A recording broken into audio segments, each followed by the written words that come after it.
Okay, so last class में हम लोगों ने सॉलिड स्टेट के बारे में पढ़ा था। सॉलिड स्टेट्स कितने मतलब क्रिस्टलाइन और अमॉर्फस सॉलिड के बीच में पढ़ा था, और बेसिक डिफरेंस हम लोगों ने पढ़ा था। सूडो सॉलिड्स क्या होते हैं और वो क्यों होते हैं, ये सब हम लोग पढ़ चुके हैं। तो लास्ट क्लास में फिर हम लोग नेक्स्ट टॉपिक पे गए थे, टाइप्स ऑफ सॉलिड्स। कितने टाइप के सॉलिड्स होते हैं? तो basically we have 4 type of solids: molecular solids, ionic solids, metallic solids and covalent solids. तो ये जो बेसिक है ना, ये मैं पहले ही बता देता हूँ कि ये NCERT जो बुक है तुम्हारी बिहार बोर्ड की, या फिर कोई CBSE बोर्ड से है तो उसके लिए NCERT बुक होगी, उसमें ये दे रखा है, तो वहाँ से बेसिक पढ़ ले सकते हो। और ऑब्वियसली क्लास 12 का फर्स्ट चैप्टर है, सबने पढ़ ही रखा होगा। फिर भी ये टॉपिक बहुत बच्चे स्किप कर देते हैं, तो हम लोग टाइप ऑफ क्रिस्टलाइन सॉलिड्स के बारे में बात करें तो पहला हमारा आता है मॉलिक्यूलर सॉलिड्स।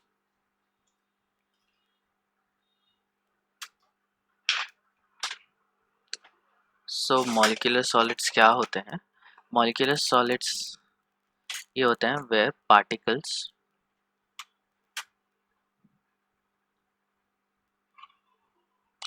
और एंटिटी लिख देता हूँ, एंटिटी इज मॉलिक्यूल। जहाँ पे जो बेसिक एंटिटी होगी वो क्या होगी? मॉलिक्यूल होगी। ठीक है, तो मॉलिक्यूल क्या होता है? जैसे मैंने तुम्हें बताया था, वाटर मॉलिक्यूल होता है, ये मॉलिक्यूल है। H2SO4 का एक मॉलिक्यूल हो गया। ठीक है, ऐसे तरीके के बहुत सारे मॉलिक्यूल्स हो सकते हैं। HCl एक मॉलिक्यूल है। ये सारे क्या है? मॉलिक्यूलर सॉलिड्स के अंदर कंसिडर किए जाते हैं। अब मॉलिक्यूलर सॉलिड्स भी 4 टाइप के होते हैं, सॉरी 3 टाइप के होते हैं। पहला होता है पोलर सॉलिड्स,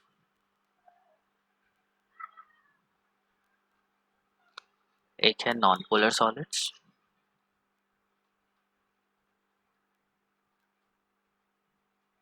और थर्ड आता है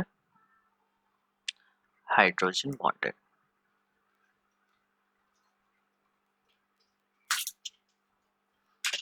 ठीक है, तो सबसे पहले हम लोग पोलर सॉलिड्स के बारे में पढ़ेंगे कि पोलर सॉलिड्स बेसिकली होते क्या हैं।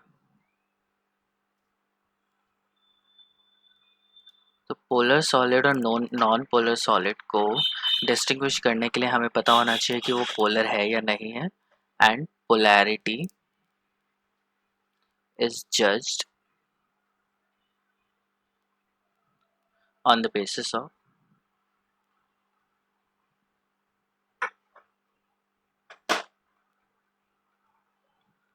Dipole moment. तो डायपोल मोमेंट हम ये कर चुके हैं, पहले भी हम लोग देख चुके हैं कि डायपोल मोमेंट अगर 0 होता है तो वो नॉन पोलर है। तो डायपोल मोमेंट को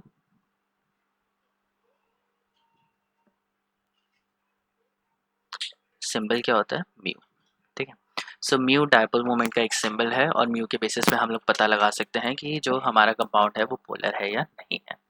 तो एक बार मैं फिर से रिवाइज करा देता हूँ तुम्हें कैसे पता है। अगर म्यू 0 के इक्वल आता है तो the compound is non polar, and if mu is not equal to 0, अगर म्यू 0 के इक्वल नहीं है तो वो पोलर है।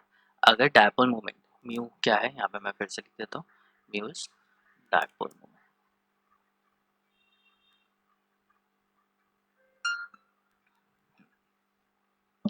सो डायपोल मोमेंट की वैल्यू अगर 0 होगी तो वो नॉन पोलर होगा, और डायपोल मोमेंट की वैल्यू 0 नहीं होगी तो वो पोलर होगा। तो जैसे मैंने एग्जाम्पल तुम्हें बहुत सारे बता रखे हैं, मैं पहला एग्जाम्पल ले रहा हूँ। ये डायपोल मोमेंट का जो सिंबल होता है, तो पहले यहाँ पे डायपोल मोमेंट क्या क्या होते हैं। तो डायपोल मोमेंट सबसे पहले एक वेक्टर क्वांटिटी है।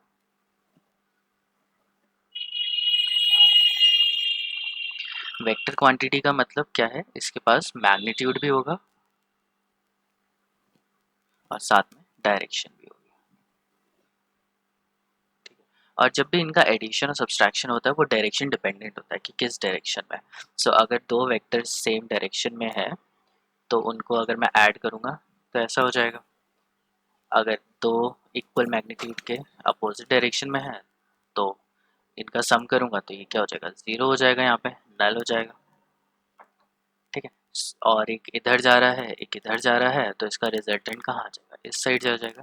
तो यहाँ पे क्या होता है, sine theta cos theta use करके हम लोग डायरेक्शन मेजर करते हैं कि किस डायरेक्शन में है, और उसके बेसिस पे हम लोग रिजल्टेंट निकालते हैं कि दो वेक्टर को हम लोग कैसे ऐड करेंगे।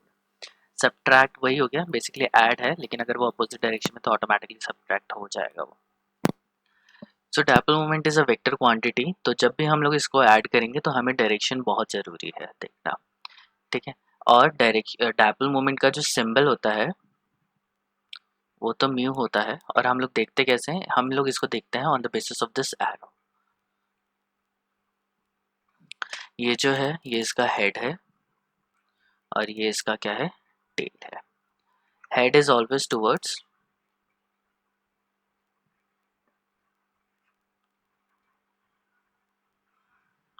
मोर इलेक्ट्रोनेगेटिव एटम,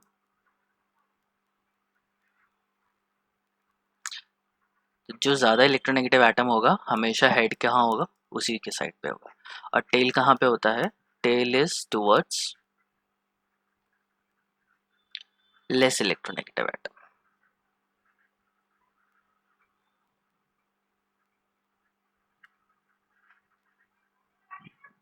तो अगर एटम लेस इलेक्ट्रोनेगेटिव है तो उस केस में होगा। तो हम लोग चलो देख लेते हैं एक बार।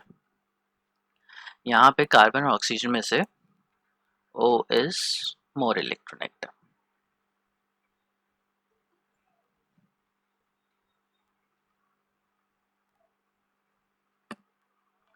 ऑक्सीजन क्या है, ज़्यादा इलेक्ट्रोनेगेटिव है, तो एरो इस डायरेक्शन में जाएगा। और इस साइड भी क्या है, ये है, ठीक है। तो ये जो है इसको हम लोग बोलेंगे ये है बॉन्ड डायपोल मोमेंट।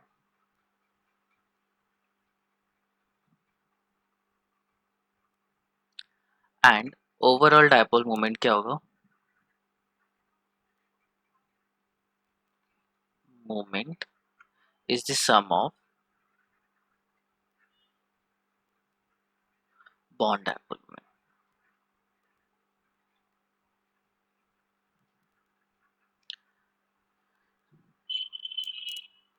ठीक है, ये जो हमें दिख रहे हैं इसको मैं बोलूँगा बॉन्ड डायपोल मोमेंट, और जो इन दोनों का रिजल्टेंट होगा वो हमेशा होगा ओवरऑल डायपोल मोमेंट। तो ये हो गया bond dipole moment, mu bond लिख देते हैं, म्यू बॉन्ड। और म्यू ओवरऑल क्या होगा, ये आ जाएगा 0। क्यों, क्योंकि दोनों साइड पे इक्वल है, और इक्वल होने की वजह से जो वेक्टोरियल एडिशन है वो आ जाएगा इक्वल टू 0, क्योंकि वेक्टर है, दोनों का जो मैग्नीट्यूड है डायपोल मोमेंट का इट इज एग्जैक्टली सेम होने की वजह से क्या है कि एग्जैक्टली सेम होने की वजह से वो ऐड हो जाता, और ऐड होने पे ये क्या दे रहा है, 0 दे रहा है, क्योंकि डायरेक्शन क्या है, अपोजिट है। अगर मैं इसे लिखूँ ये +2 है और ये अपोजिट डायरेक्शन में, तो ये -2 हो गया, +2 -2 is equal to 0। Since both are exactly opposite direction, दोनों के बीच में एंगल 180 डिग्री का है, जिसकी वजह से वेक्टर एडिशन करते हुए इसका जो टोटल डायपोल मोमेंट आता है वो 0 आता है। कोई और एग्जाम्पल लेते हैं, जैसे BCl3 लेते हैं, CH4 अगर मैं लेता हूँ, ठीक है। तो CH4 लेने पे यहाँ पे हमारे पास क्या है, कार्बन इज मोर इलेक्ट्रोनेगेटिव, तो मैं यहाँ पे लिख देता हूँ पहले कार्बन इज मोर इलेक्ट्रोनेगेटिव। तो कार्बन ज़्यादा इलेक्ट्रोनेगेटिव है, तो हेड कहाँ जाएगा, इस डायरेक्शन में, ठीक है। ये भी इस डायरेक्शन में जाएगा। इन दोनों का जो रिजल्टेंट है उसको मैं कैसे लिख सकता हूँ, इस तरीके से लिख सकता हूँ, और दोनों ऐड हो गए तो मैं लिख सकता हूँ कि थोड़ा सा वो बड़ा हो गया। दूसरी डायरेक्शन के लिए मैं दूसरा कलर, इसके लिए ये हो गया, इसके लिए ये हो गया। अब इन दोनों का जो रिजल्टेंट है वो ये हो गया। अब देखो हमारे पास एक ये है, दो बॉन्ड का,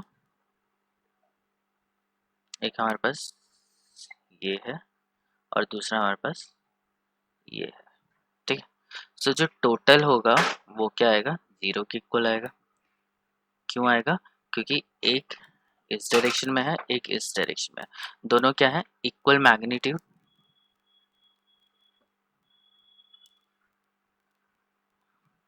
but opposite direction.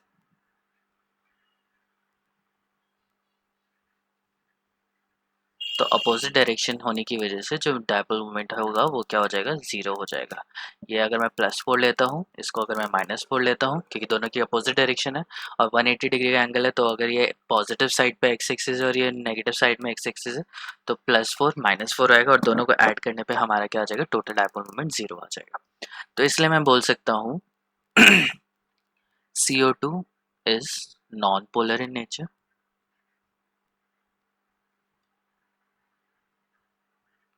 Similarly, CH4 is non-polar in nature. ठीक है, तो 2-3 एग्जाम्पल ले लो, मुझे ये करके बताना कि ये पोलर है या नॉन पोलर है। ठीक है, एक और एग्जाम्पल अभी ले लेता हूँ मैं। यहाँ पे मुझे बताओ H2O, NH3, NF3, HCl,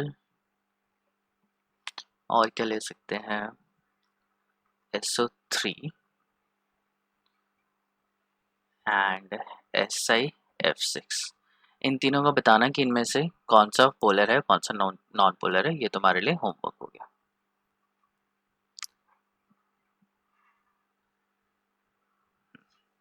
ठीक है, मैं तुम्हारे लिए एक BCl3 ले लेता हूँ। Cl, Cl, Cl। ठीक है, इनके बीच में जो एंगल है वो 120 डिग्री का है। Since chlorine is more electronegative than boron, तो जो डायपोल मोमेंट होगी वो क्या होगी, क्लोरीन की तरफ होगी। ठीक है, इन दोनों का जो रिजल्ट और इसकी इधर होगा। ठीक है, इन दोनों का जो रिजल्टेंट आएगा वो इस डायरेक्शन में आएगा और इसका जो है सो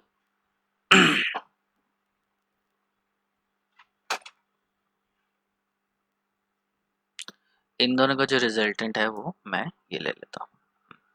अब क्या है, ये जो ब्लू वाला है वो इस डायरेक्शन में है और रेड वाला क्या है वो अपोजिट डायरेक्शन में है और दोनों का मैग्नीट्यूड क्या है यहाँ पे सेम है। तो इस वजह से म्यू क्या हो जाएगा, 0 हो जाएगा और ये भी क्या है, नॉन पोलर। अब मैं तुम्हें एक बहुत इंटरेस्टिंग या एक ट्रिक बताता हूँ। ट्रिक इज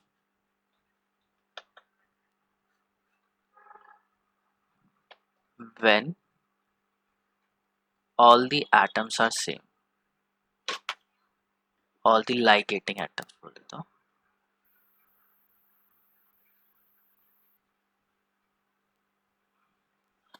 जब सारे के सारे लाइगेटिंग एटम्स एक जैसे से होंगे, ठीक है, सो रिजल्टेंट क्या होगा, हमेशा 0 हो जाएगा।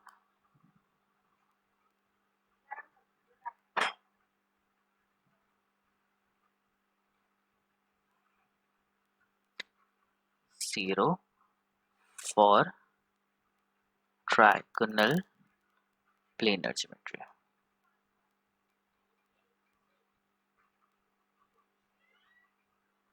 ठीक है, तो कभी भी तुम्हें दिखे और तुम्हें नहीं समझ में आए कि इसका 0 होगा नहीं होगा, तो जैसे CCl4 है, इसमें थोड़ा सा प्रॉब्लम होता है, ये CH4 की जैसा ही है, बट अगर तुम इसको देखो तो तुम इसे ऊपर करोगे, ये इधर है, ये इधर है, ठीक है, और ये वाला इधर है, इन तीनों का जो कॉम्बिनेशन होगा वो भी क्या होगा, नीचे होगा। अब जब ये तीनों का कॉम्बिनेशन हो रहा है तो तुम्हें ऑब्वियसली लगेगा कि इन तीनों का, अगर मैं इसको A ले लेता हूँ, इसको B ले लेता हूँ, इसको C ले लेता हूँ, और ये रिजल्टेंट है किसका, ABC का, और ये है D, तो मैं ऐसे लिख लेता हूँ, ये D वाला हो गया और ये ABC हो गया। इस केस में तुम्हें ज़रूर लग रहा होगा कि ABC जब तीनों का रिजल्टेंट होगा तो वो थोड़ा ज़्यादा होना चाहिए, लेकिन ऐसा होता नहीं है। जब तीनों एटम्स सेम होंगे ना, तो उनका जो रिजल्टेंट जो आता है उसकी वैल्यू क्या होती है, एग्जैक्टली उतनी ही होती है जितनी एक एटम की है। ये चीज़ तुम्हें ध्यान रखनी है। लेकिन अगर मैं यहाँ पे लिख दूँ CBr_IF और H या क्लोरीन, सब एक दूसरे को अपनी तरफ खींचेंगे, सब इलेक्ट्रॉन डेंसिटी अपनी तरफ खींचेंगे, लेकिन किसी का ज़्यादा होगा, किसी का कम होगा, जिसकी वजह से जो टोटल डायपोल मोमेंट है वो 0 के इक्वल नहीं होगी। फ्लोरीन क्या करेगा, ज़्यादा इलेक्ट्रॉन डेंसिटी खींचेगा, क्लोरीन ब्रोमीन कंपैरेटिवली कम करेंगे, और आयोडीन तो बहुत ही कम करेगा। उस केस में जो डायपोल मोमेंट होगा वो 0 नहीं आएगा। लेकिन जब सारे एटम्स सेम होंगे ना, तब चाहे वो ट्रायगोनल प्लेनर है और टेट्राहेड्रल ज्योमेट्री है,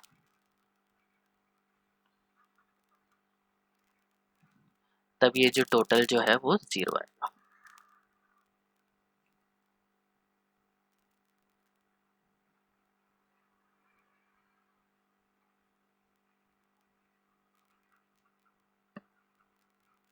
किसी को यहाँ पे कोई डाउट है तो पूछ लो मेरे से।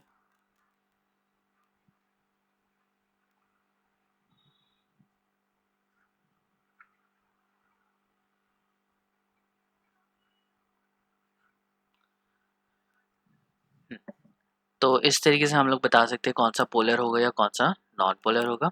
एक और एग्जांपल मैं ले रहा हूँ वाटर का। वाटर के पास 2 लोन पेयर होते हैं और 2 बॉन्ड पेयर होते हैं। ऑक्सीजन और हाइड्रोजन में से ज़्यादा इलेक्ट्रोनेगेटिव कौन सा है? ऑक्सीजन। तो इलेक्ट्रॉन डेंसिटी इधर जाएगी, इधर जाएगी। ठीक है, तो जो टोटल डायपोल मोमेंट है वो कहाँ गया? इधर गया। ये किसका है? इसका, और इसका मैंने रिजल्टेंट ले लिया। अब इसका क्या, किस डायरेक्शन में जाएगा? इस डायरेक्शन में और इस डायरेक्शन में। तो इसका भी जो रिजल्टेंट है वो इस डायरेक्शन में आएगा। सो जो ओवरऑल रिजल्टेंट हो गया वो किस डायरेक्शन में आ जाएगा? वो सीधा इस डायरेक्शन में आएगा। ठीक है, सो यहाँ पे एक इम्पॉर्टेंट चीज नोट करने वाली है, the length of arrow denotes the magnitude. Dipole moment का जो एरो है अगर वो छोटा है तो उसका मतलब क्या है? उसका कम मैग्नीट्यूड है, और अगर मैं बड़ा बनाऊंगा तो इसका मैग्नीट्यूड क्या है? ज़्यादा है। तो ये जो डायपोल मोमेंट है ये ज़्यादा है, इसको मैं मोर लिख देता हूँ और इसको मैं लिख देता हूँ लेस। तो यहाँ पे जो डायपोल मोमेंट है वो कम है और यहाँ पे डायपोल मोमेंट क्या है? ज़्यादा है। ये मैंने पहले भी इनऑर्गेनिक में तुम लोगों को करा चुका हूँ मैं ऑलरेडी, लेकिन इस बार फिर से मैं करा रहा हूँ क्योंकि मुझे पता है तुम लोग पीछे वाला तो पढ़ोगे नहीं, तो मुझे रिवाइज तो कराना ही पड़ेगा। ठीक है, तो पोलर नॉन पोलर कौन से हैं, कैसे हैं, ये तुम लोग बहुत आराम से देख लोगे, और ये मैंने कुछ होमवर्क दिया है, सो प्लीज़ इसको ट्राई कर लेना। ठीक है, सो हम लोग पढ़ रहे थे पोलर, पोलर मॉलिक्यूलर सॉलिड्स। ठीक है, तो ऐसे सॉलिड्स जहाँ पे जो मेन एंटिटी होगी, जो स्मॉलेस्ट यूनिट होगी, पार्टिकल होगा of 3D crystal is the polar molecule. Molecule तो होना चाहिए, लेकिन मॉलिक्यूल किस तरीके का होना चाहिए? पोलर मॉलिक्यूल होना चाहिए। अगर पोलर मॉलिक्यूल है तो पोलर, कोई भी चीज़ पोलर है तो उसको हम लोग कैसे दिखा सकते हैं कि उसके पास क्या है? प्लस या नेगेटिव चार्ज है। लेकिन ये प्लस नेगेटिव कैसा होगा? Delta positive and delta negative. Delta positive delta negative का क्या मतलब है? Small amount of positive charge and small amount of negative charge. लेकिन अगर तुम कहीं पे ऐसे दिखा रहे हो पूरा पॉजिटिव एंड पूरा नेगेटिव, ये एक डायपोल है। डायपोल में क्या है? एक साइड पॉजिटिव चार्ज है, एक साइड क्या है? नेगेटिव चार्ज है। तो ये डायपोल तो है विद पार्शियल चार्जेस।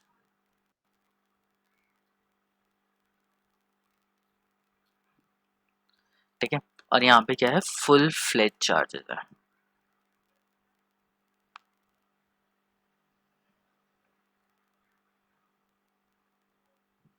जब फुल फ्लेज चार्जेस होते हैं तो यहाँ पे आ जाती है इलेक्ट्रोस्टैटिक फोर्स, और ये कहाँ होंगी? आयनिक सॉलिड में होंगी। तो इसलिए मैं तुम्हें बता रहा हूँ, जैसे NaCl होता है, NaCl positive negative, it's also a dipole. लेकिन पॉजिटिव नेगेटिव, पूरा पॉजिटिव चार्ज है और पूरा नेगेटिव चार्ज है। यहाँ पे क्या है? पार्शियल, थोड़ा सा पॉजिटिव चार्ज और थोड़ा सा नेगेटिव चार्ज है, दोनों में डिफरेंस है। ये जो कंपाउंड है ये आयनिक है क्योंकि इसके अंदर आयन्स है। ये जो कंपाउंड है ये मॉलिक्यूल है, और मॉलिक्यूल क्या है? पोलर है। और पोलर किस वजह से हो रहा है? पोलैरिटी की वजह से हो रहा है। डायपोल इसके अंदर क्रिएट हो गया। लेकिन ये जो डायपोल है वो क्या है? किस तरीके का है? पार्शियल पॉजिटिव चार्ज और पार्शियल नेगेटिव चार्ज आ रहा है। फुल फ्लेज पॉजिटिव और फुल फ्लेज नेगेटिव नहीं आ रहा है, जैसे हम लोग HCl की बात करते हैं। HCl मैंने लिखा तो उल्टा करना पड़ेगा। यहाँ पे हाइड्रोजन क्या कर रहा है, अपने इलेक्ट्रॉन किसको दे रहा है, क्लोरीन को दे रहा है। तो क्लोरीन को अगर वो इलेक्ट्रॉन दे रहा है तो उसके ऊपर क्या आ जाएगा, एक पार्शियल नेगेटिव चार्ज आ जाएगा, और हाइड्रोजन के पास क्या आ जाएगा, एक partial positive charge. Now it is a very interesting point two note that HCl is a covalent compound.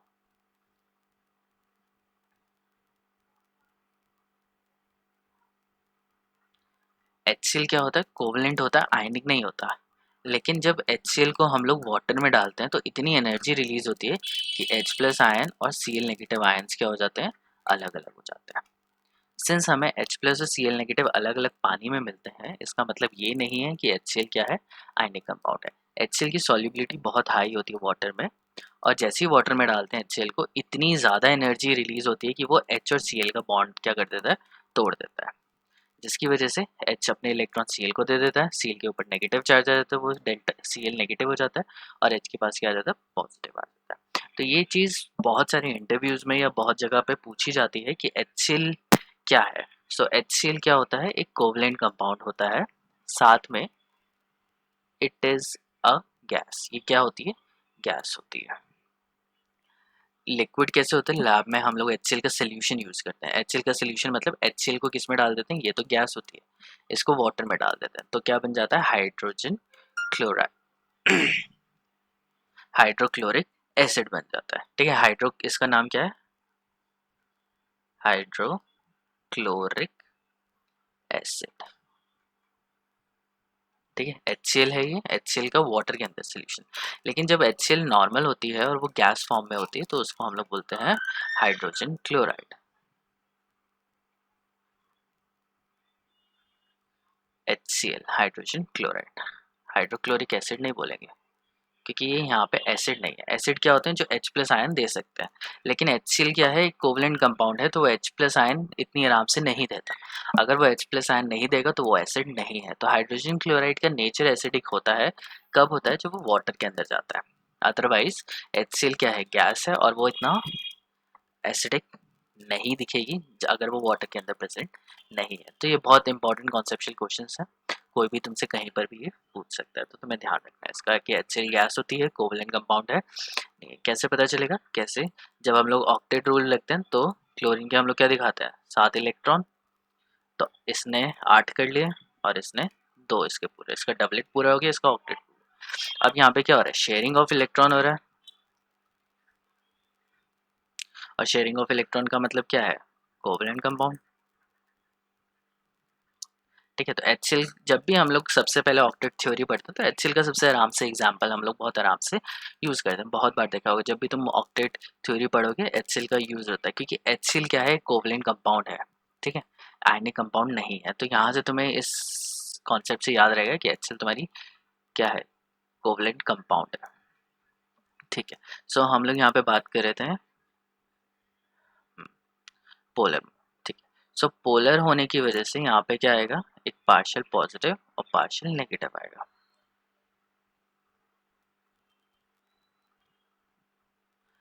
तो अगर HCl की बात करूँ,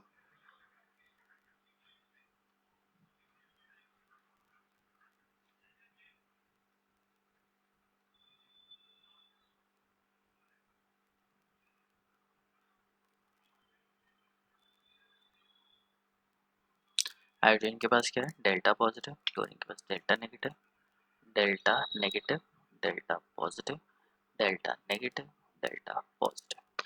तो ये जो डायपोल्स हैं, ये क्या कर रहे हैं, एक दूसरे से इंटरेक्ट कर रहे हैं। और ये किस टाइप की इंटरेक्शन है, this is called dipole dipole interaction.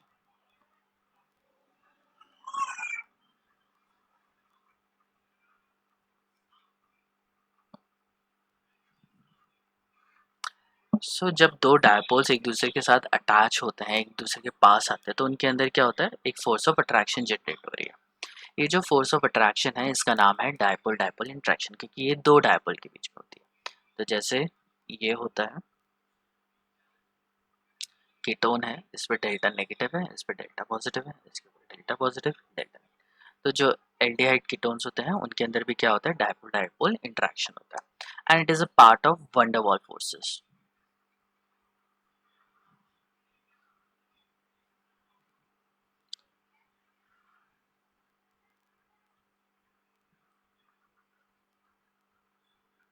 तो किसका पार्ट है? वंडरवॉल फोर्सेस का पार्ट है। सो ये जो डायपोल डायपोल इंट्रैक्शन होते हैं ये वीक होते हैं।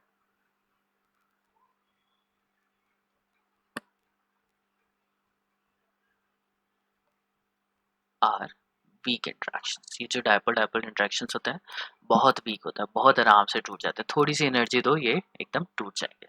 तो अगर तुम्हें याद होगा मैंने तुम्हें बताया था टाइप्स ऑफ वंडरवॉल फोर्सेस बताई थी, उसमें एक डायपोल डायपोल इंट्रैक्शन थी। तो सबसे पहले थी एक लंडन एंड डिस्पर्जन फोर्सेस।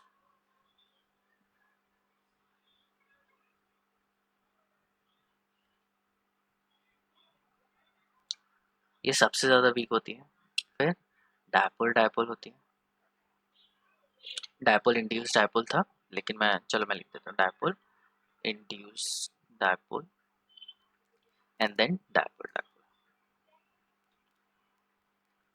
तो ये वो है, ये क्या होंगी? स्ट्रॉन्ग होंगी। और ये क्या होंगी? वीक होंगी। और ये जो तीनों ही हैं, तीनों ही they all are the part of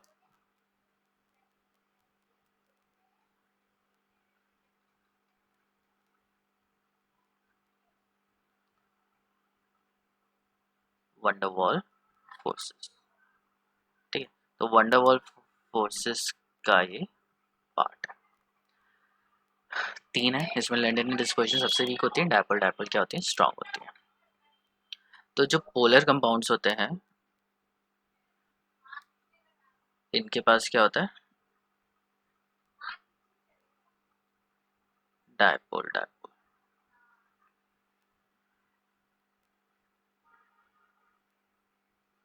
interaction. और जो नॉन पोलर होते हैं, नॉन पोलर में पोल्स तो हैं ही नहीं, पोल्स नहीं है तो इनके अंदर डायपोल तो आएगा नहीं, तो डायपोल डायपोल पॉसिबल नहीं है। डायपोल नहीं है तो इंड्यूस डायपोल भी नहीं होगा। तो इनके लिए क्या होती है? London and dispersion forces.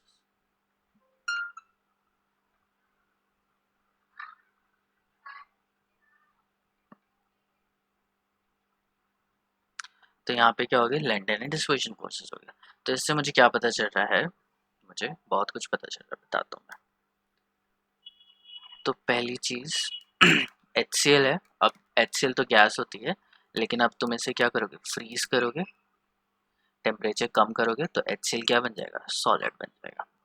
तो HCl जब सॉलिड फॉर्म में होता है तो इसका पहली चीज लो बॉइलिंग पॉइंट होता है, मेल्टिंग पॉइंट। मेल्टिंग पॉइंट क्या होगा? बहुत कम होगा। क्यों कम होगा? क्योंकि जो इंटरमॉलिक्यूलर फोर्सेस हैं,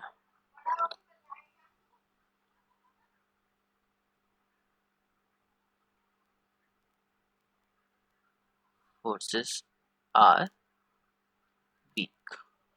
इंटरमॉलिक्यूलर फोर्सेस क्या है? वीक है। और इंटरमॉलिक्यूलर फोर्स कौन सी है? डायपोल डायपोल वाली। अब ये कैसे पता चलेगा? हमें यह याद रहना चाहिए कि वंडरवॉल फोर्सेस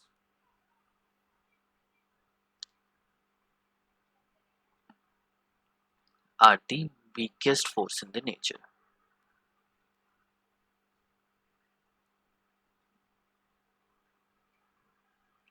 तो वंडरवॉल फोर्सेस क्या होती हैं? बहुत वीक फोर्सेस होती हैं।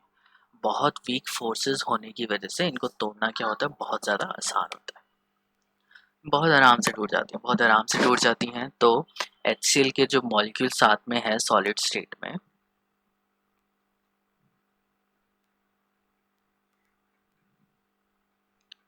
इनके बीच में फोर्स ऑफ अट्रैक्शन है। ठीक है, बहुत पास में है तो कुछ फोर्स ऑफ अट्रैक्शन होगी। और कौन सी फोर्स ऑफ अट्रैक्शन है? Dipole dipole. अगर मैं इसे हीट करूंगा, हीट करने पे क्या होगा? बहुत कम एनर्जी लगेगी मुझे इस HCl मॉलिक्यूल को, हीट लिख देता हूँ, हीट का सिंबल क्या होता है? ट्रायंगल होता है। इस HCl के मॉलिक्यूल को इस HCl के मॉलिक्यूल से दूर करना। जब ये क्या है? बेसिकली इंटरमॉलिक्यूलर डिस्टेंस है।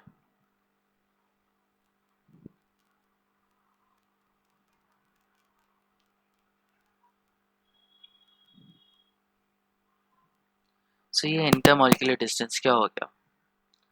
वेरी हाई, बहुत ज़्यादा हो गया। मतलब सॉलिड के अंदर इंटरमॉलिक्यूलर डिस्टेंस क्या होता है? कम होता है। और यहाँ पे इंटरमॉलिक्यूलर डिस्टेंस क्या है? ज़्यादा है। तो ये क्या हो जाएगा? सॉलिड से, क्योंकि सॉलिड था, अभी किस में कन्वर्ट हो जाएगा? लिक्विड में। सॉलिड से लिक्विड करना मतलब क्या हो रहा है? मेल्टिंग हो रही है। मेल्टिंग होने की वजह से इसका क्या होगा? बहुत कम मेल्टिंग पॉइंट होगा। तो पहली चीज़ इनके पास क्या होता है, लो मेल्टिंग पॉइंट होता है। चलो पहली चीज हमें पता चल गई। Now let's move to the next point. Next point क्या है? नेक्स्ट पॉइंट है कि they are bad conductor of electricity. ठीक है, सो ये क्या होते हैं? बैड कंडक्टर ऑफ इलेक्ट्रिसिटी होते हैं। इलेक्ट्रिसिटी को कंडक्ट ये नहीं करते। अब इलेक्ट्रिसिटी को कंडक्ट करना है तो हमें क्या चाहिए? या तो इलेक्ट्रॉन्स होने चाहिए, इलेक्ट्रॉन्स के ऊपर नेगेटिव चार्ज होता है, और अगर चार्ज मूव करता है तो इलेक्ट्रिसिटी क्या होती है? जब चार्जेस मूव करते हैं एक जगह से दूसरी जगह पे जाते हैं चार्ज, तो इलेक्ट्रिसिटी जनरेट होती है। तो अगर इलेक्ट्रॉन है तो इलेक्ट्रॉन इलेक्ट्रिसिटी जनरेट कर सकता है अगर वो चल रहा है तो। नहीं है तो आयन्स होने चाहिए। दोनों में से एक चीज़ होनी चाहिए, या तो इलेक्ट्रॉन होना चाहिए या आयन होने चाहिए। ओवरऑल हमें क्या चाहिए? चार्ज चाहिए। डजेंट मैटर पॉजिटिव नेगेटिव, कोई सा भी चार्ज चलेगा। लेकिन अगर चार्ज है और अगर चार्ज मूव कर रहा है तो इलेक्ट्रिसिटी प्रोड्यूस होगी। यहाँ पे हमारे पास जो मॉलिक्यूल है, मॉलिक्यूल क्या है? ये न्यूट्रल मॉलिक्यूल है। HCl अगर मैं लिखूँ तो HCl पे delta positive delta negative, positive से नेगेटिव क्या हो जाएगा? न्यूट्रलाइज होगा। तो डेल्टा पॉजिटिव डेल्टा नेगेटिव कितना हो गया? टोटल चार्ज कितना हो गया? जीरो हो गया।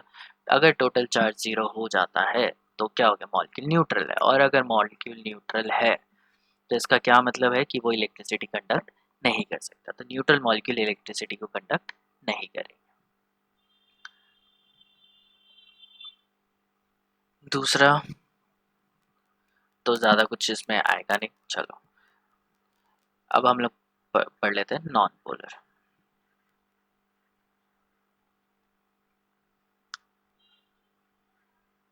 तो नॉन पोलर सॉलिड किससे बनेगा? When molecules present in solid are non-polar. That's pretty obvious. अगर सॉलिड के अंदर मॉलिक्यूल नॉन पोलर है तो उस नॉन पोलर मॉलिक्यूल ही बोलेंगे। नॉन पोलर कैसे क्या आ गया मेरे पास? कार्बन डाइऑक्साइड हो गया, CCl4 हो गया।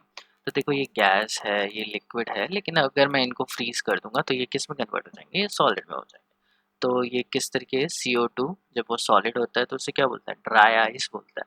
तो ये जो ड्राई आइस है वो क्या है? नॉन पोलर सॉलिड है।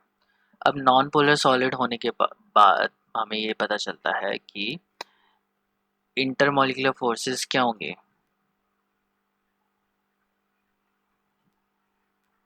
जो इंटरमॉलिक्यूलर फोर्सेस हैं वो है London and dispersion forces.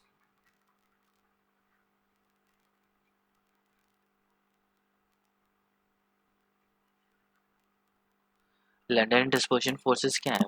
Van der Waals forces है। वंडरवॉल फोर्सेस में से भी सबसे weak forces London and dispersion forces होती हैं।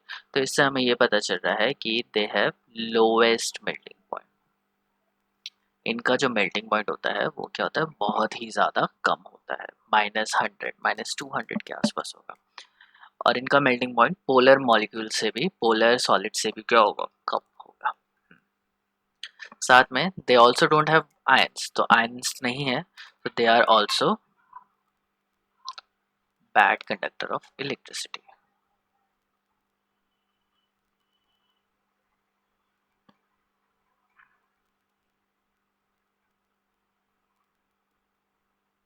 तो ये भी क्या होंगे? अच्छे कंडक्टर बिल्कुल भी नहीं होंगे। Okay cool. तो ये दो चीज़ें हमें पता चल गई, लेकिन सिंस इनका मेल्टिंग पॉइंट इतना कम है तो ये क्या होते हैं? सॉफ्ट होते हैं, बहुत आराम से टूट जाएंगे। जो पोलर होते हैं ये भी क्या होते हैं? सॉफ्ट होते हैं।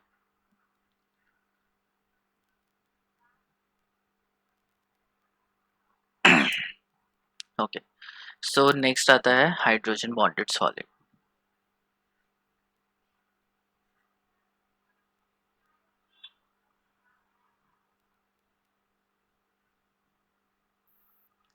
अब ये तो तीन ही सॉलिड होता है, मतलब और भी हो सकता है। वेयर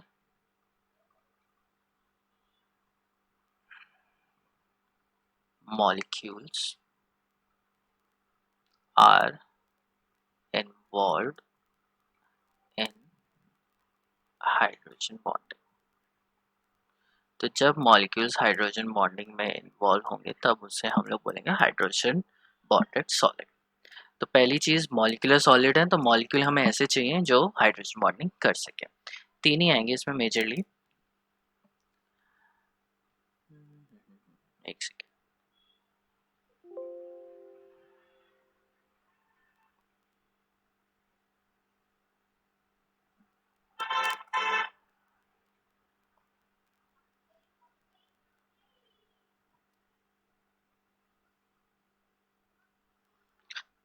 सो मैं बता रहा था कि इसमें दो या तीन ही आएंगे। कैसे आएंगे, तो पहले हमें पता होना चाहिए हाइड्रोजन बॉन्डिंग क्या होती है, वो तो हमें ऑलरेडी पता है।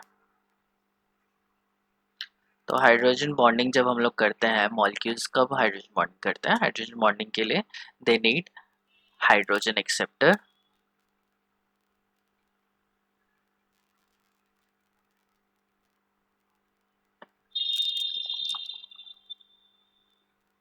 As well as hydrogen donor.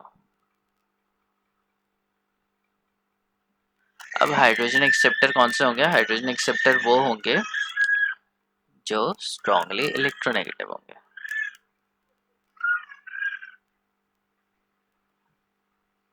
Strongly electronegative हमारे पास कौन से हैं, सिर्फ तीन ही एलिमेंट्स हैं, नाइट्रोजन, ऑक्सीजन एंड फ्लोरीन। तो अगर किसी भी मॉलिक्यूल में नाइट्रोजन, ऑक्सीजन, फ्लोरीन है तो वो किस तरीके से एक्ट कर सकता है, हाइड्रोजन एक्सेप्टर की तरह एक्ट कर सकता है, मतलब हाइड्रोजन को वो ले सकता है। Next is hydrogen donor. Hydrogen donor कौन सा होगा, any hydrogen that is attached with strongly electronegative atom और strongly electronegative NOF। अगर कोई भी hydrogen, any hydrogen that is attached with strongly electronegative atom can be donated। तो कहीं भी तुम्हें हाइड्रोजन एटम दिख रहा है और वो एक स्ट्रांगली इलेक्ट्रोनेगेटिव एटम से अटैच है, जैसे HN, OH, HF, तो ये कब कैसे एक्ट कर सकते हैं, हाइड्रोजन डोनर। तो हाइड्रोजन डोनर के पास एक स्ट्रांगली इलेक्ट्रोनेगेटिव एटम के साथ ही हाइड्रोजन लगा होना चाहिए, वेयर एज हाइड्रोजन एक्सेप्टर में नाइट्रोजन, ऑक्सीजन, फ्लोरीन कोई भी चलेगा। तो हाइड्रोजन बॉन्डिंग HF के एग्जांपल लेते हैं।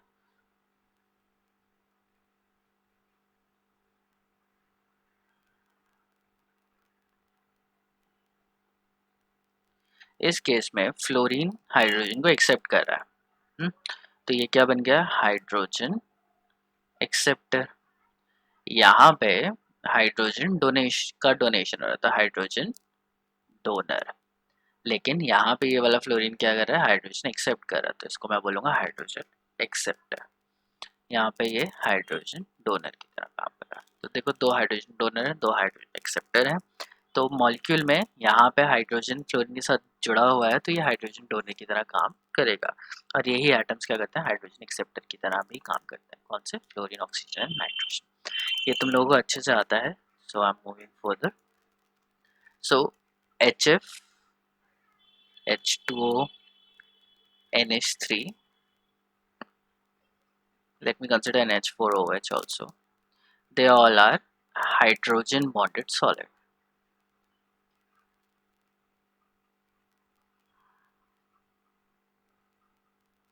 ठीक है, ये सारे क्या होंगे, हाइड्रोजन बॉन्डेड सॉलिड होंगे। इनके अंदर जो इंटरमॉलिक्यूलर फोर्सेस होगी,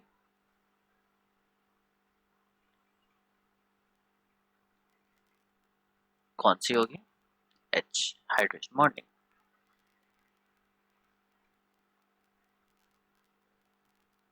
तो हाइड्रोजन बॉन्डिंग वाली जो फोर्स है वो इंटरमॉलिक्यूलर फोर्स है। अब ये होने की वजह से ये क्या होंगे, दे आर कंपैरेटिवली हार्ड, थोड़े से हार्ड होते हैं अपने उसके, वैसे बाकी के कंपैरिजन में सॉफ्ट होंगे। साथ में क्या होगा इनका, बैड कंडक्टर ऑफ इलेक्ट्रिसिटी।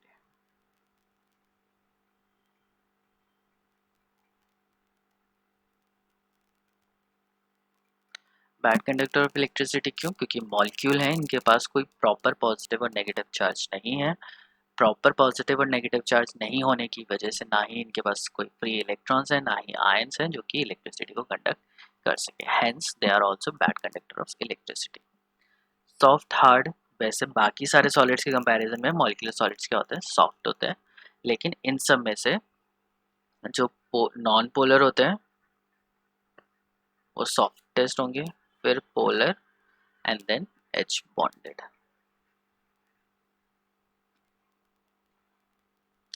ये क्या होंगे? सॉफ्ट, और ये क्या होंगे?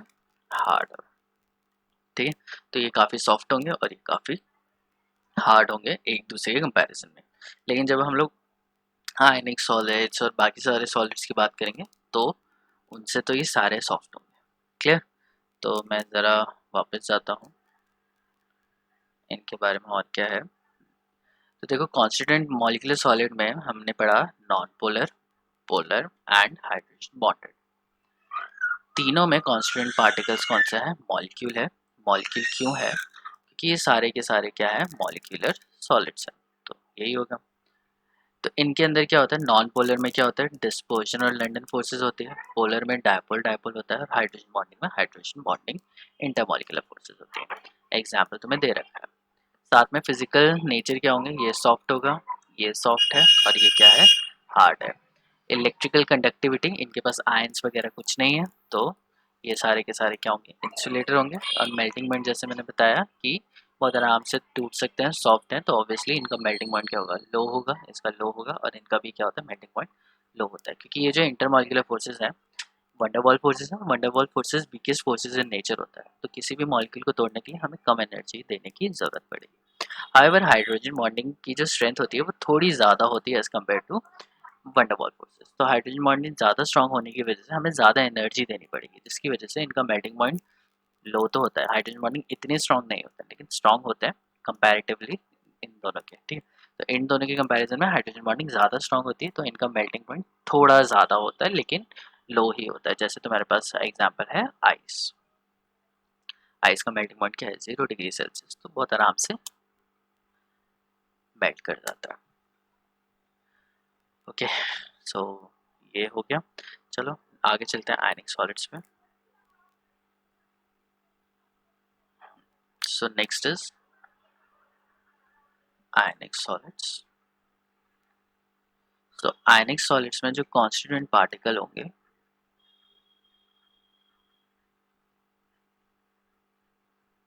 तो आयनिक पार्टिकल में सॉलिड्स में कॉन्स्टिट्यूएंट पार्टिकल्स क्या होंगे? आयंस। तो आयनिक सॉलिड्स, पहली चीज Na पॉजिटिव है, Cl नेगेटिव है, तो इंटरमॉलिक्यूलर फोर्सेस कौन सी होंगी?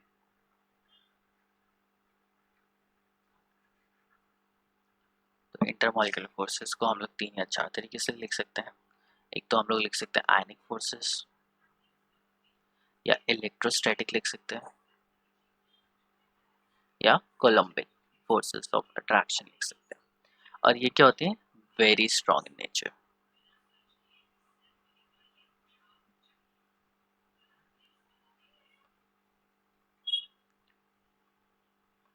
तो इंटरमॉलिक्यूलर फोर्सेस है और वो बहुत ही ज़्यादा स्ट्रॉन्ग है। ठीक है, इलेक्ट्रोस्टैटिक या आयनिक फोर्सेस होती हैं वो बहुत ज़्यादा स्ट्रॉन्ग होती हैं। बहुत ज़्यादा स्ट्रॉन्ग होने की वजह से they have high melting point.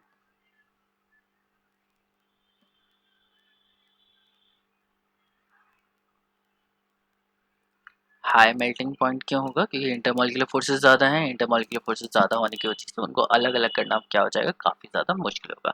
तो जैसे एग्जाम्पल है NaCl। NaCl क्या होता है? Table salt. जो टेबल पे हम लोग सॉल्ट रखते हैं, डाइनिंग टेबल पे, कौन सा होता है? नमक। और जो नमक होता है उसको तुम हीट करते जाओगे करते जाओगे करते जाओगे, पिघलेगा ही नहीं। उसका मेल्टिंग पॉइंट बहुत ही ज़्यादा होता है, 2000 के आसपास होगा। ठीक है, तो उनको मेल्ट करना, आयनिक सॉलिड्स को मेल्ट करना बहुत ज़्यादा मुश्किल होता है। Next is they are brittle in nature.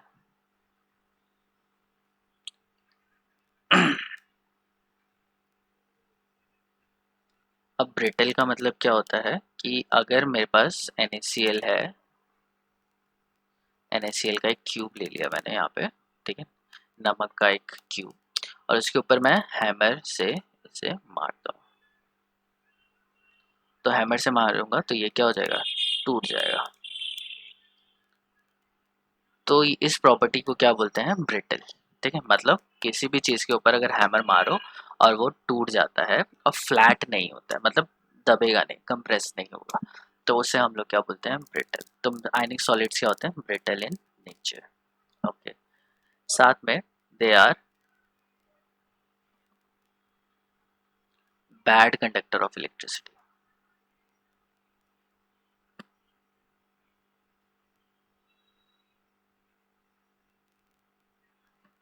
In solid state.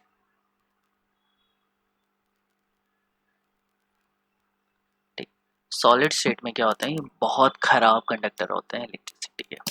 तो अगर वो सॉलिड है, नमक है, तो वो इलेक्ट्रिसिटी कंडक्ट नहीं करेगा। क्यों नहीं करेगा, क्योंकि Na है, फिर Cl है, फिर उसके साथ Na लगा हुआ है, फिर Cl लगा हुआ है, ऊपर भी Cl लगा हुआ है, यहाँ पे Na लगा होगा। तो मॉलिक्यूल के पास क्या है, आयनिक सॉलिड्स हैं, तो फोर्स ऑफ अट्रैक्शन बहुत ज़्यादा है, तो बहुत स्ट्रॉन्ग क्या बना रखा है, एक बॉन्ड बना रखा है Na पॉजिटिव और Cl नेगेटिव में। तो इनके पास क्या है, जगह नहीं है कि ये आगे चल के मूव कर सके, क्योंकि इलेक्ट्रोस्टैटिक फोर्स ऑफ अट्रैक्शन बहुत ज़्यादा है। तो अगर इलेक्ट्रिसिटी पास होना भी चाहेगी तो भी नहीं हो सकती, क्योंकि आयंस मूव नहीं कर रहे। इलेक्ट्रिसिटी कंडक्ट करने के लिए या तो हमें क्या चाहिए, इलेक्ट्रॉन चाहिए या फिर आयंस चाहिए। तो इलेक्ट्रॉन्स और आयंस अगर दोनों ही मूव नहीं कर रहे, अगर वो नहीं चल सकते, तो इलेक्ट्रिसिटी कंडक्ट नहीं हो सकती। तो आयंस और इलेक्ट्रॉन तभी इलेक्ट्रिसिटी कंडक्ट करेंगे अगर वो चलने लायक होंगे, अगर वो चल पा रहे हैं। अगर वो नहीं चल पा रहे और वो एक ही जगह पे फिक्स्ड हैं, तो वो इलेक्ट्रिसिटी कंडक्ट नहीं कर सकते हैं। Similar is the case for ionic solid. Ionic solid में जो क्यूब है उसमें Na है। ठीक है, इलेक्ट्रिसिटी के प्रेजेंस में Na यहाँ से सॉलिड में से बाहर नहीं निकल जाएगा। अगर बाहर निकल जाता है तो सारे Na और सारे Cl क्या होंगे, बाहर निकल जाएंगे और क्यूब क्या हो जाएगा, टूट जाएगा। ऐसा नहीं होता। तो NaCl क्या होगा, उनके पास जगह नहीं है कि वो मूव कर सके, so they are bad conductor of electricity in solid state. However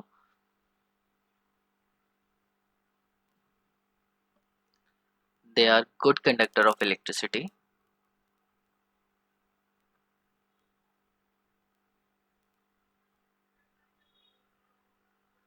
in molten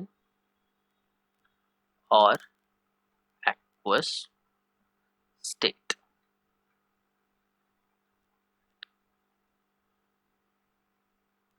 तो एक्वस स्टेट या मॉल्टन स्टेट में ये क्या होते हैं, बहुत अच्छे कंडक्टर होते हैं।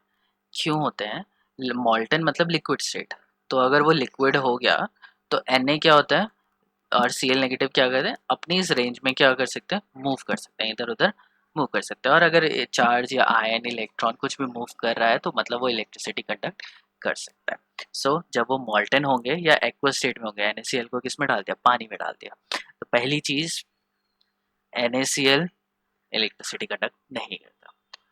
वाटर इलेक्ट्रिसिटी कंडक्ट नहीं करता। वाटर क्या है, मॉलिक्यूल है, और अभी मैंने जस्ट पीछे बताया कि वाटर जब सॉलिड होता है या वाटर अगर लिक्विड भी है तो भी इलेक्ट्रिसिटी कंडक्ट नहीं करता, क्योंकि इलेक्ट्रिसिटी कंडक्ट करने के लिए या तो आयंस चाहिए या फिर इलेक्ट्रॉन चाहिए। ना ही वाटर मॉलिक्यूल के पास कोई भी फ्री इलेक्ट्रॉन है और ना ही वाटर मॉलिक्यूल के पास आयंस है जो कि इलेक्ट्रिसिटी कंडक्ट कर सके। तो water is a bad conductor of electricity, NaCl is also a bad conductor of electricity. लेकिन जब NaCl को वाटर के अंदर डाल देंगे तब क्या हो जाएगा, वाटर में Na प्लस और Cl नेगेटिव अलग अलग हो जाएंगे। NaCl क्या हो जाता है, डिजोल्व हो जाता है। तो अब इलेक्ट्रिसिटी तुम पास करोगे तो Na प्लस और Cl नेगेटिव इलेक्ट्रॉन आयंस को मूव कराएंगे। इलेक्ट्रिसिटी आयंस को मूव कराएगी, तो नेगेटिव चार्ज एक इलेक्ट्रोड के पास जाएगा, पॉजिटिव चार्ज दूसरी इलेक्ट्रोड के पास जाएगा, जिसकी वजह से इलेक्ट्रिसिटी कंडक्ट होने लग जाएगी। अब मैंने बोला है कि वाटर यहाँ पे एक बहुत इंपॉर्टेंट चीज़ है जो कि बहुत कंफ्यूजिंग लगती है बच्चों को, कि water is a bad conductor of electricity।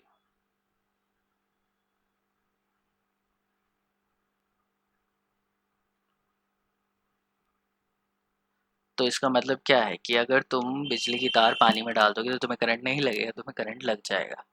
तो उस केस में हम लोग यहाँ पे हम लोग पढ़ रहे हैं कि water is a bad conductor of electricity, and we are giving reason कि ना तो उसके पास आयंस है ना ही इलेक्ट्रॉन्स है, फिर ऐसा क्या होता है वाटर के अंदर कि वो it becomes a good conductor of electricity. कौन सा वाटर? जो हम लोग लेके आए, मतलब जो हमारे घरों में आता है या जो हम लोग पीते हैं। तो ये जो वाटर हम लोग पीते हैं दैट इज मिनरलाइज्ड वाटर।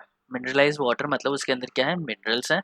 और मिनरल्स मतलब क्या है? उसके अंदर सोडियम भी होगा, क्लोराइड भी होगा, Fe+2 भी होगा, Fe+3 भी होगा, कैल्शियम 2+ या कैल्शियम मैग्नीशियम 2+ आयंस भी होंगे, ठीक है, एल्यूमिनियम भी होगा। तो तुम्हें दिख रहा है कि इतने सारे आयंस जो तुम पानी पीते हो या जो तुम पानी में रहते हो उसमें इतने सारे आयंस होते हैं, ठीक है। तो ये आयंस कहाँ से है? ये आयंस जहाँ से पहाड़ों से पानी आता है वहाँ पे बहुत सारी रॉक्स होती हैं। रॉक्स क्या होती हैं? विदर होती हैं, और उसके बाद उसमें से जो जो पार्टिकल्स होते हैं वो वाटर के अंदर डिजोल्व होते चले जाते हैं। तो कुछ कुछ अमाउंट में ये सारे आयंस होते हैं, और सोडियम क्लोराइड काफ़ी अमाउंट में। जो खारा पानी होता है उसमें सोडियम और क्लोराइड बहुत ज़्यादा होता है, लेकिन पहाड़ों पे सोडियम क्लोराइड होता नहीं है। बेसिकली या तो आयरन की रॉक्स होंगी या कैल्शियम कार्बोनेट की रॉक्स होंगी। तो जो गंदगी वगैरह होती है वहाँ से ये आयंस पानी के अंदर डिजॉल्व हो जाते हैं, और ये पानी के अंदर डिजॉल्व हो जाता है, और ये हमारे लिए बहुत इंपॉर्टेंट है, हमारी बॉडी के लिए इंपॉर्टेंट है। हम लोग डिस्टिल वाटर या ऐसा वाटर जिसके अंदर आयंस नहीं है वो वाटर हम लोग नहीं पी सकते। तो हमें ये आयंस चाहिए होते हैं वाटर के साथ साथ। तो ये जो आयंस हैं हमें नॉर्मल पानी के साथ मिलते हैं।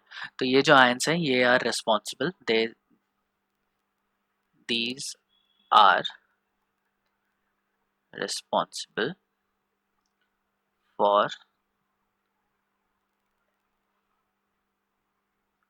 the conduction of electricity।